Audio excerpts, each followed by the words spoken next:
Hi, I'm Carly, and today we're going to demonstrate the installation of the padlock saver.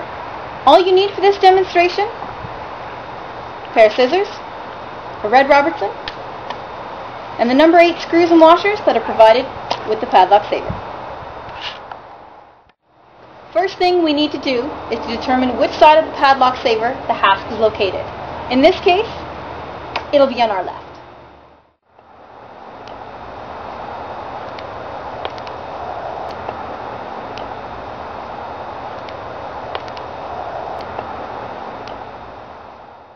Let's install the padlock saver. First, you're going to center the padlock saver over the padlock and hasp. Now, I'm going to secure the padlock saver with the screws and washers provided.